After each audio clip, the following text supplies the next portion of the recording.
On the 9th of August 1956, 20,000 women marched to the Union Building in Pretoria. They marched against the Prime Minister J.G. Strijdom's law that enforced women to carry passbooks. This series is a collection of individuals who share their admiration of the women that surround them. Women who portray characteristics of resilience, persistence, and courage.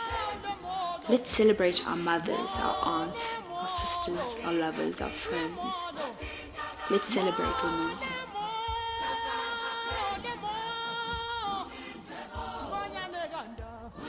Who inspires you the most? Like the most inspiring person you know? My grandmother. And I know a lot of people say that because we all love our parents, but I think when you've lived with someone for a certain amount of time and you've seen not only their parenting skills but also like their personality, you get to like, I like your character, girl, you got strength.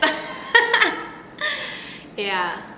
I'm inspired by women that choose themselves before anything else.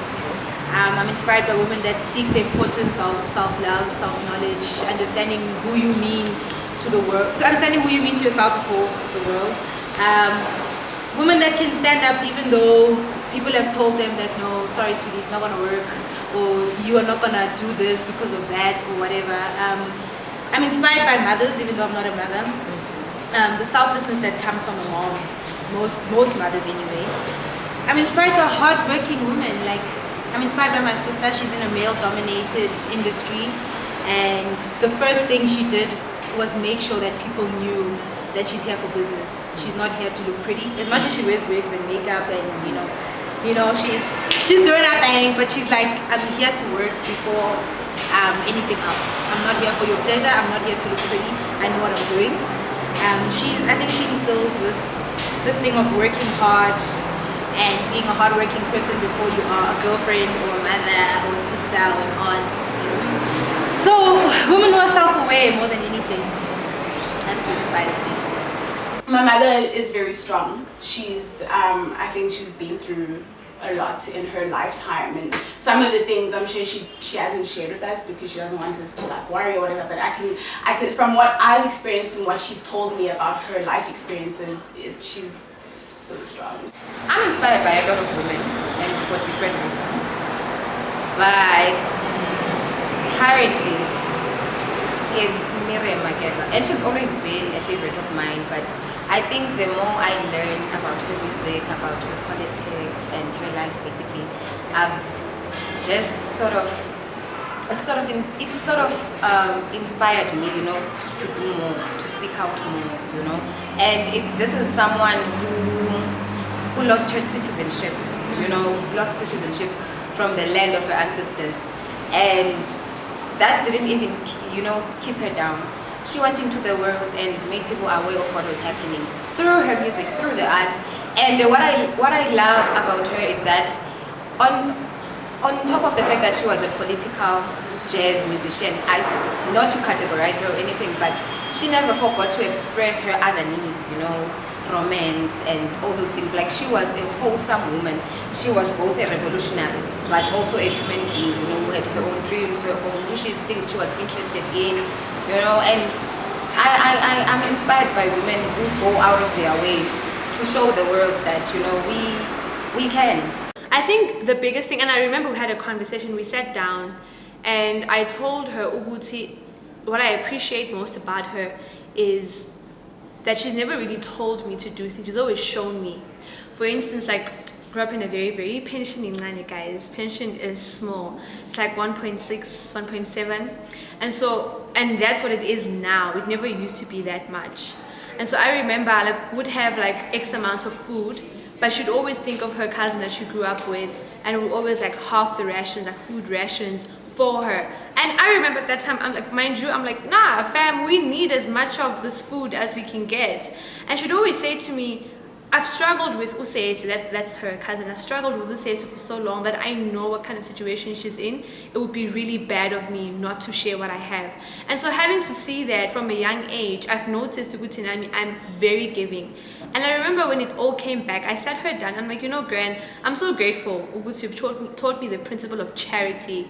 Not by telling me, Ukuthi no, it's just I've seen you in action, and I've had to share part of my food with those people as well, because I had to eat that, right? And so knowing that someone else ate my meals, at first I would be angry, but like now I do it, and I wasn't even aware that I was doing that. Like there's this other girl, we're really, really close. NSFAS allowance hasn't come through for both of us. And so I shared my bread and I was starving. But it was just like a natural thing. Like, let's starve together. We'll be hungry in class together, but then it's all Gran. It's really cool because I have incorporated Gran's personality, or is it character traits? Is it, I don't know, habits?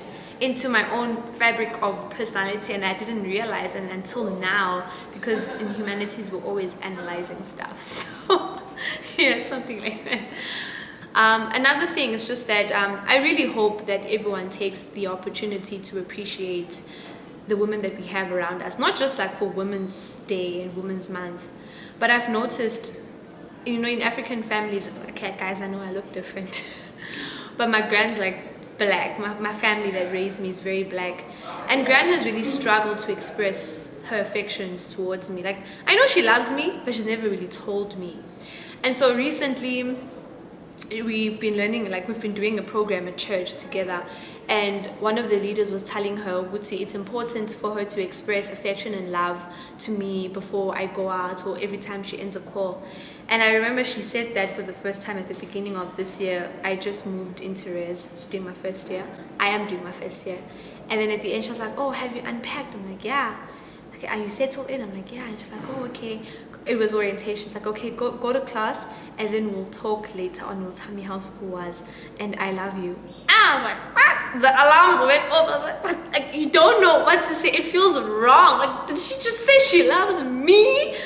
I felt so wrong, but I started doing that with her as well, and I didn't realize how much she needed that. I think she needed that reassurance that, okay, I am a good parent. I'm trying my best. My granddaughter does love me. And they'll never really tell you that they want to hear it, but I've seen it. Like, it does the most. Like, it gets them through the hardest days. Gran is alone now in my absence, and so me telling her that I love her, I think it gives her something that, I don't know, that money can't give her. The reassurance that I love her wherever I am, and sometimes they need that reassurance. So yeah, happy Women's Month, guys.